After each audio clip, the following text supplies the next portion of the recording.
Guys, welcome back to my YouTube channel. For today's video, let's doing a skincare with me. So guys, gagawa tayo ng skincare video with me. And ito na yung video na yon. So ang gagamitin natin mga skincare ay ito. Etong The Originote Brightening Moisturizer. Cream siya and the lip balm. And yung aking hand cream. Nakalimutan ko. So, yun lang. Ito lang. So, ang gagawin ko muna ngayon ay maghihilamos muna ako. And time-lapse yun, guys. Let's go.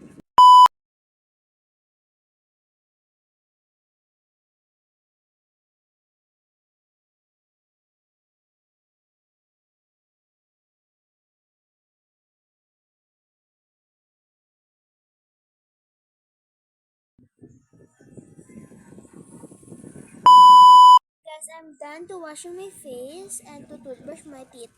So ngayon, ang susunod natin ay skincare. Skincare na tayo, guys.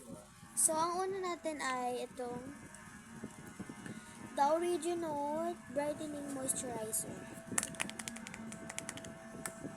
I'm so excited kasi bago na naman to. Nakakatatlo na ako. Bagong dating to kanina. So, let's go. Let's go, guys. Let's go, guys. Let's go. So, go.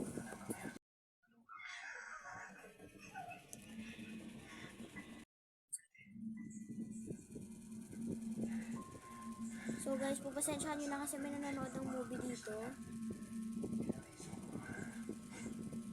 Oh, ang dami sa taas.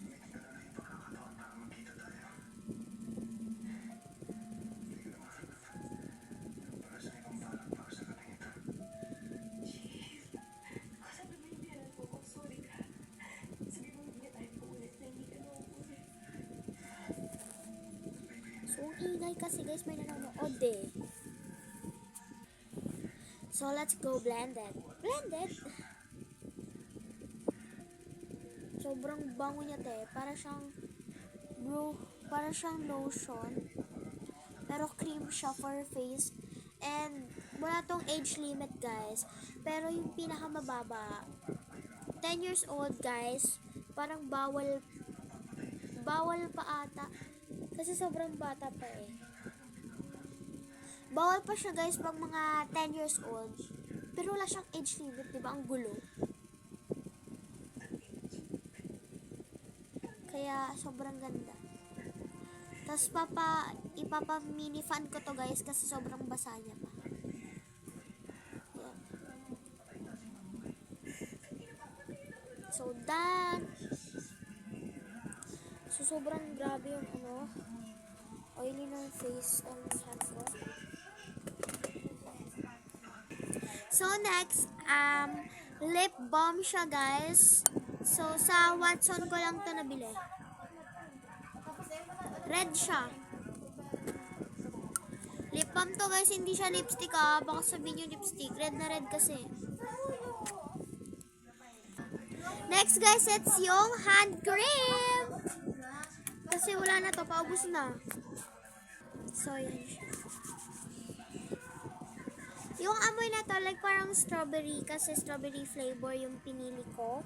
Sa Watson din to nabibili, guys, for only 105. So, yun lang. This is my final look. For watching my video, bye!